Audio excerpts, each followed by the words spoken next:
Hi guys, आज हम लोग न्यूरॉन बनाना सीखेंगे। ओके, सो जैसा आपको पता होगा, न्यूरॉन जो होता है वो हमारे नर्वस सिस्टम का एक यूनिट सेल होता है। ठीक है, दैट मीन्स कि यूनिट नर्वस सिस्टम में अगर एक सिंगल सेल जो है जिससे पूरा नर्वस सिस्टम बना है तो वो न्यूरॉन है। ओके, सो न्यूरॉन जो होता है कई तरह का होता है। अगर आपको पता होगा कि उसका कितना एंड्स है, यानी कि कितना उसका डेंड्रॉन्स है, इस चीज़ पे बहुत डिपेंड करता है कि उसका क्या नाम पड़ने वाला है, किस टाइप का है वो।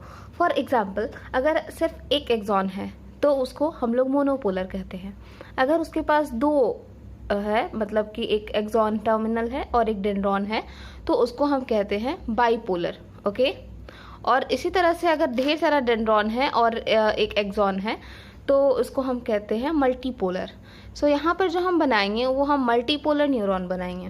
ओके, सो स्टार्ट करते हैं। सबसे पहले आपको एक स्टार बनाना है, कुछ इस तरह से। ये एक, ये दूसरा ए जैसा हो गया, ये दिख रहा है। ऑलराइट, अब ये इस तरह से हल्का तिरछा, ठीक है, फिर इस तरह से और इस तरह से। ध्यान रखिएगा पेंसिल से ही बनाए, सो दैट आपको मिटाना पड़ेगा इसको। ओके, ये हो गया।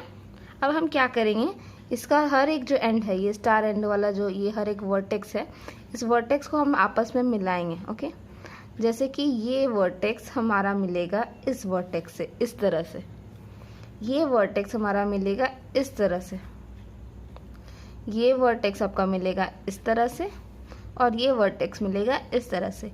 जो सबसे दूर वाले वर्टेक्स है इनको मिलाना नहीं है, यहाँ से हम नीचे ले जाएंगे इस तरह से, ये हमारा एक्सॉन एंड बनेगा। ओके, यहाँ से जो हम उठाएंगे इसको भी हम नीचे की तरफ ले चलेंगे, ये हमारा बनेगा एक्सॉन।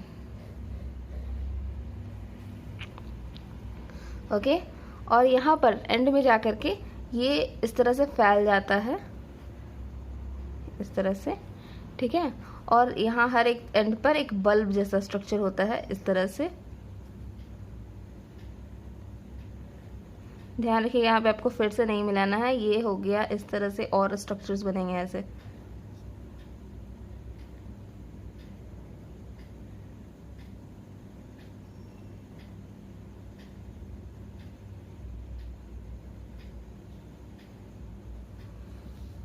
ओके, ये हमारा रहा न्यूरॉन का बेसिक स्ट्रक्चर। इसमें हम आप ये स्टार मिटाते हैं, ये स्टार हमारे अब काम का नहीं। बेसिकली ये स्टार जैसा स्ट्रक्चर हमें बनाने के लिए इसकी मदद चाहिए थी। ऑल्दो अब आपको, अगर आपको स्टार अच्छे से बनाने आता है या फिर स्टार जैसा स्ट्रक्चर आराम से बनाने आता है बिना वो अंदर का पेंटागन बनाए हुए, सो इट्स नाइस। आप बिना पेंटागन बनाए यूज़ कर सकते हैं ये स्टार वाली टेक्निक। ओके, अब हर तरफ से इधर से ब्रांचेस निकलेंगे। ये जो ब्रांचेस होते हैं इनका इम्पोर्टेंस इसलिए होता है क्योंकि ये हमारे सेंसेस को अच्छे तरह से कवर करते हैं। मान लीजिए कि ये मल्टीपोलर न्यूरॉन हमारे स्किन का है, तो हमारे स्किन के सरफेस एरिया को बहुत अच्छे से ये कवर कर लेंगे, सो दैट कि हमको मतलब हर एक एरिया का सेंसेस इनको मिल सके। ठीक है, जो हमारा ये न्यूरॉन होता है ये हमारा न्यूक्लिएटेड होता है, सो यहाँ पे आपको न्यूक्लियस होगा। ओके, ये साइटोप्लाज्म से भरा होता है, बिल्कुल जैसा एक नॉर्मल सेल में होता है। ओके, सो ये रहा सेल से, साइटोप्लाज्म से भरा हुआ। ओके, हाँ, अब हम ये हो गया हमारा जनरल न्यूरॉन। ये जो अभी तक हमारा न्यूरॉन बना है ये एक्चुअली देखा जाए तो ये एक नॉन माइलिनेटेड न्यूरॉन है। दैट मीन्स कि यहाँ पे माइलिन शीट नहीं है। अगर आपको पता होगा कि माइलिन शीट होता क्या है तो हम जस्ट रिवाइज कर देते हैं। माइलिन शीट जो होता है वो फैट जैसा टिश्यू होता है जो कि हमारा यहाँ पर इसको कवर करता है, इस एक्सॉन को। ओके, और एक्सॉन को कवर करने का पीछे इसका मकसद ये होता है कि जैसे ही हमारा ये यहाँ से इलेक्ट्रिसिटी जो पास होता है, अगर आपको पता होगा न्यूरॉन जो है वो पूरी तरह इलेक्ट्रिसिटी पे डिपेंडेंट है for this transmission, for transmission of our senses. Okay, so जो माइलिन शीट जो होता है वो क्या करता है, इस इंटरप्शन को जाने नहीं देता है। क्यों नहीं जाने देता? क्योंकि माइलिन है वो एक फैट टिश्यू है, मतलब फैट वो बना करके जमा कर रहा है। अब ये सिंस फैट जमा कर रहा है तो फैट जो होता है वो बैड कंडक्टर ऑफ इलेक्ट्रिसिटी होता है। अब यहाँ पे इलेक्ट्रिसिटी को पास होना है और बीच में हम बैड कंडक्टर डाल दे रहे हैं, तो इससे क्या होगा कि जहाँ जहाँ पर ये चीज़ नहीं होगा वहाँ पर इलेक्ट्रिसिटी इस तरह से जंप करते हुए जाएगी। ओके, ये ज़्यादा क्लियर होगा अगर मैं बना दूँ, मैं बना ही देती हूँ, ठीक है। इस तरह से होता है, एक आपको बनाना है एक स्क्वायर ब्रैकेट और इसके अंदर एक स्मॉल ब्रैकेट, इस तरह से, ठीक है। एक स्क्वायर ब्रैकेट और इसके अंदर एक स्मॉल ब्रैकेट, इस तरह से आपको बनाते हुए जाना है।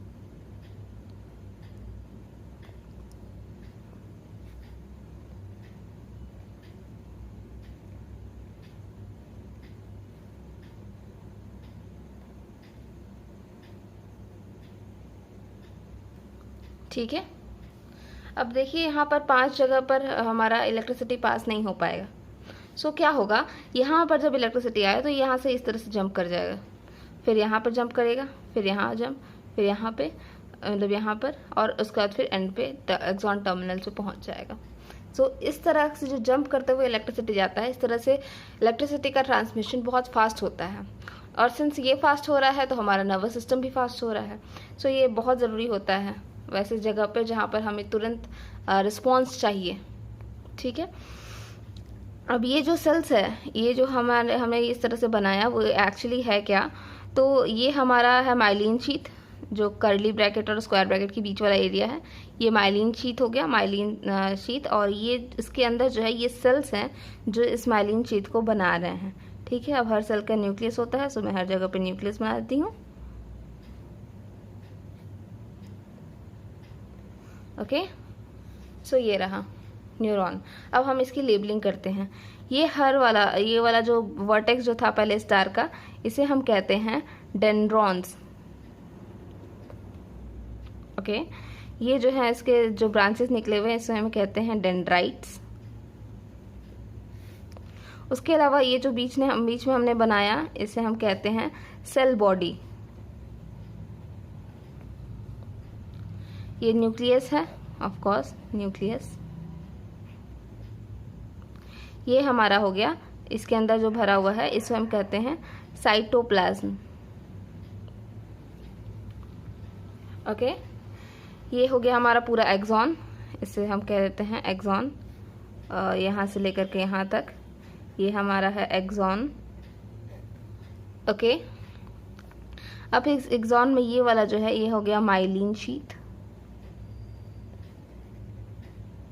इस माइलिन शीथ को जो सेल्स बनाते हैं, इन सेल्स को हम कहते हैं श्वान सेल्स, ओके।